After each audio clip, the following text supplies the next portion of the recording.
n'a pas senti sur place du tout. Alors avec nous jusqu'à 15 heures aujourd'hui, un spécialiste des Lipovènes. Il n'y en a pas beaucoup, mais il y en a un. Vous connaissez la tradition ? Alors, je vais lui poser la question, mais attendez. Tout d'abord, faut le présenter. Il s'appelle Frédéric Beaumont, il est géographe, il est chercheur au laboratoire E à l'université de Bordeaux 3. Il se rend régulièrement en Roumanie, notamment dans le delta du Danube, pour rencontrer ces Lipovènes. Il est auteur de plusieurs textes sur cette communauté. Alors, qui sont les Lipovènes? Pourquoi vivent-ils là précisément?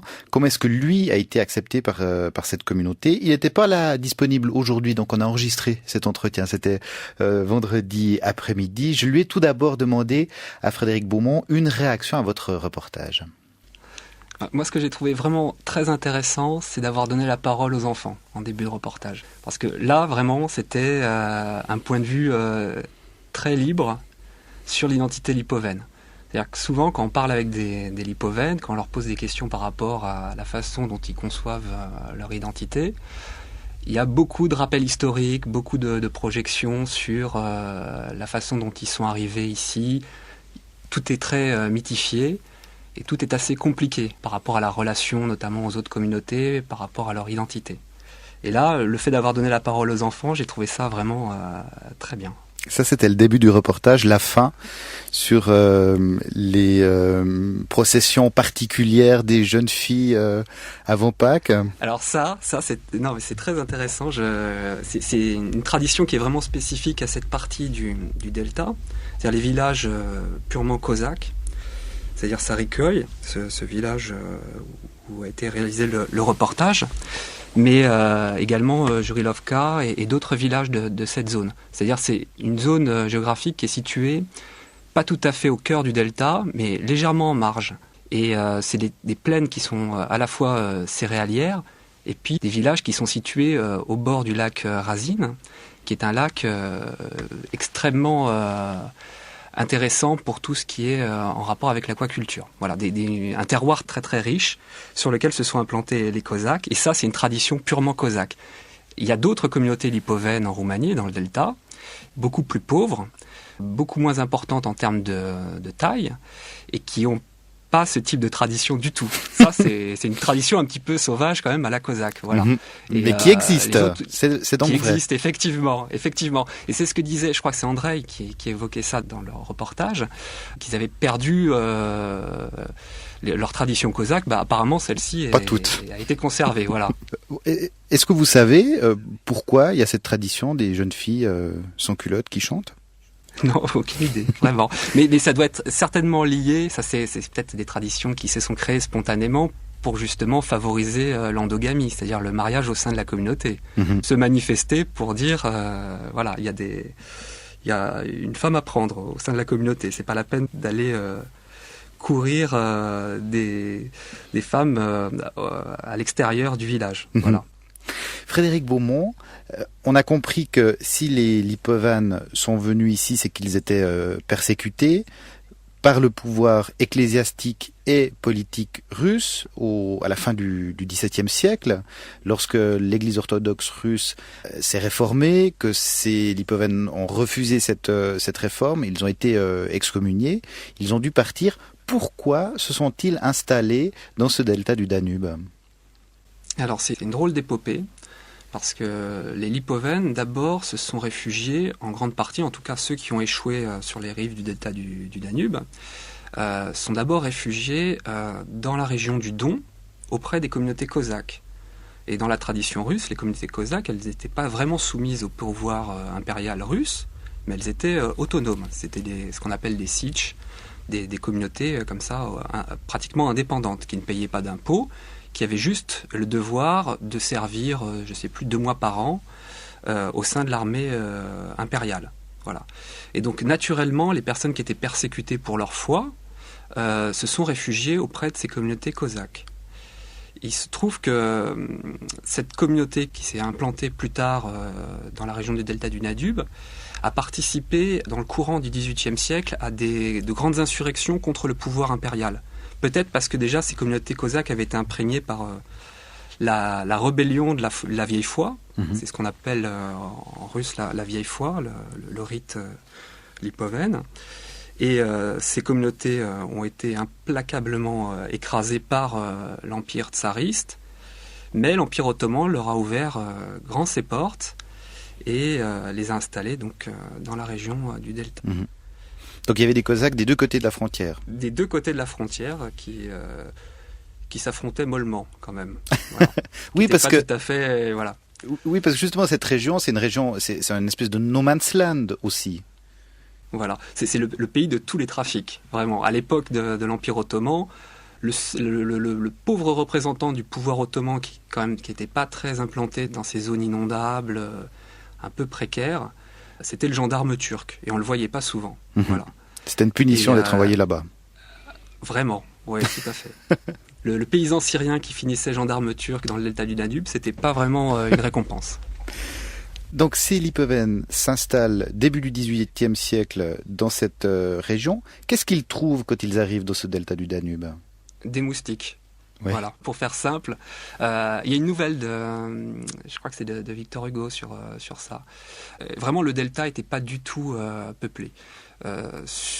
En arrière du delta, dans l'arrière-pays, le paysage ressemble vraiment à la steppe est-européenne. Il y avait des communautés turques et des communautés tatares, un peu plus au sud des Bulgares. Mais à l'endroit où se sont implantés les Cosaques du Kouban et du Don, eh bien, il n'y avait vraiment pas d'implantation humaine. Et c'est vraiment eux qui ont commencé à valoriser les environs du delta. Et notamment qui ont peut-être que vous savez, mais l'un des surnoms des Lipovènes, l'un des surnoms qui leur a été attribué par les Roumains, c'est les excavateurs à barbe. Voilà. C'est parce qu'ils ont passé leur temps pendant des générations à essayer de drainer des terrains qui étaient particulièrement, des zones inondables. Frédéric Beaumont, quel type de société est-ce qu'ils construisent, ces Lipovènes ? Parce qu'ils n'étaient pas, j'imagine qu'ils n'étaient pas habitués à vivre comme ça, isolés du reste du monde. Quel type de société est-ce qu'ils se mettent à construire ? Ce qui est intéressant, c'est qu'à la base, c'est une société cosaque qui a été entièrement transplantée d'un point à l'autre. Et il faut se dire qu'à l'époque, les Cosaques, ils n'étaient pas considérés, même à la fin de l'Empire russe, donc avant 1917, les Cosaques n'étaient pas considérés comme ethniquement russes. C'était la nationalité cosaque, dans le sens l'ethnie cosaque. Voilà. Les Cosaques ne sont pas russes. Et aujourd'hui encore, dans les recensements de la Fédération de Russie, on recense les Cosaques comme une ethnie à part entière. Voilà. Et en fait, cette population a transplanté directement ses traditions extrêmement fermées dans cet environnement-là. Extrêmement offensive aussi, extrêmement conquérante, de manière plus ou moins pacifique, parce que contrairement à ce qui était dit dans l'un des témoignages, il y a une vendetta multiséculaire entre les Russes lipovènes et les Ukrainiens du delta. Traditionnellement, les Lipovènes occupent dans le delta deux bras du delta du Danube, le bras Sulina, qui est au centre, et le bras Kilia, qui est au nord. Et le bras Saint-Georges, qui est au sud, est occupé par les Ukrainiens. Et ça, c'est le résultat d'une guerre qui a duré une bonne vingtaine d'années entre les Ukrainiens, qui étaient eux aussi des Cosaques zaporogues, donc de la région du Dniepr, et les Russes lipovènes. Donc c'est un peu dur de dire quelle société ils ont bâtie, parce que cette société, elle a évolué de manière très radicale. C'est-à-dire qu'à la base, c'était une société cosaque guerrière, malgré qu'elle ait des traditions, qu'elle ait une foi qui soit normalement, qui préconise la non-violence, en dehors des aspects les plus connus de la vieille foi, c'est-à-dire les gens qui se laissent pousser la barbe, qui ne boivent pas de boissons, de drogue. Ce qu'ils appellent les drogues dans la vieille foi, c'est le thé, le café, ce genre de choses. En dehors de cette foi très rigoriste, qui privilégie la non-violence, ils n'hésitaient pas quand même à utiliser cette violence pour défendre leurs intérêts matériels. Mmh. Et progressivement, cette société a radicalement évolué quand même vers une non-violence totale et une très grande passivité par rapport à tous les événements qu'ont pu connaître les minorités ethniques, notamment à l'époque de Ceausescu. Mais j'ai entendu dire que les Lipovènes avaient résisté, par exemple, aux nazis, qu'ils avaient même coulé des patrouilleurs sur le Danube, qu'ils avaient caché des juifs aussi. Alors, c'est vrai qu'au sein de la population lipovène, principalement au sein de son intelligentsia, il y a toujours eu le mythe selon lequel les Russes lipovènes étaient le peuple élu. Et comme les Juifs étaient aussi le peuple élu, ils avaient le devoir de protéger les Juifs. Parce que eux-mêmes, en plus de ça, les lipovènes avaient été persécutés, éradiqués dans certaines zones de la Russie, et ils considéraient donc que, par solidarité, ils devaient protéger ces populations opprimées et diasporiques, comme eux. Après, les actes de résistance ou d'héroïsme, ils n'ont pas été très nombreux, honnêtement, dans cette région. Voilà. Ils ont été plus connus, les lipovènes, pour retourner leur veste de manière assez régulière. Il y a un événement qui est assez connu, c'est à Chetatea Alba, dans le Boudjak, non loin du delta du Danube, dans la partie aujourd'hui ukrainienne. Un auteur, je crois que c'est un témoignage juif, qui dit qu'au moment où les Roumains et les Allemands sont rentrés à Chetatea Alba, les lipovènes étaient en première ligne pour distribuer des fleurs, et que quelques mois plus tard, quand les Soviétiques sont rentrés, on a revécu exactement la même scène, avec les mêmes lipovènes. Donc bon. C'est des stratégies de survie aussi, j'imagine. Ils ont une capacité d'adaptation extrêmement impressionnante, vraiment. Et notamment par rapport au réseau politique. Ils ont une très bonne connaissance des nouvelles technologies. On le disait tout à l'heure dans le reportage, Internet trônait au sein de la maison.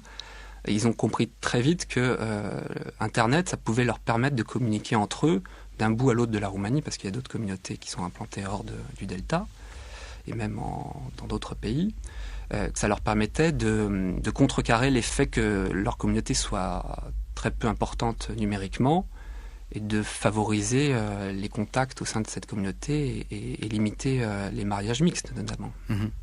Frédéric Beaumont, c'est quoi le noyau de l'identité lipovène ? Parce qu'il y a la dimension historique, il y a la dimension presque ethnique, vous parliez des Cosaques, il y a cette dimension, cette foi religieuse, il y a ces traditions aussi. C'est quoi le noyau ? C'est quoi qui fait qu'on est lipovène ? C'est la religion, c'est la vieille foi. C'est le rite ancien, l'orthodoxie russe des origines. C'est la base. Tout est fondé sur la pratique religieuse.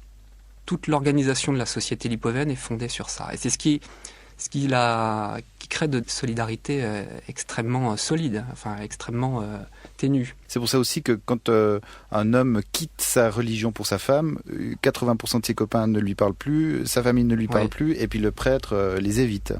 Oui, moi j'ai connu quelqu'un qui était dans cette situation-là. La famille n'était pas réellement hostile, mais elle faisait son devoir communautaire en faisant manger la personne, l'étranger dans la famille. Il refusait de manger avec cette personne. C'est-à-dire que l'étranger, le futur époux, issu d'une autre communauté, mangeait dans une pièce à côté, séparée, et dans des couverts spéciaux. Voilà.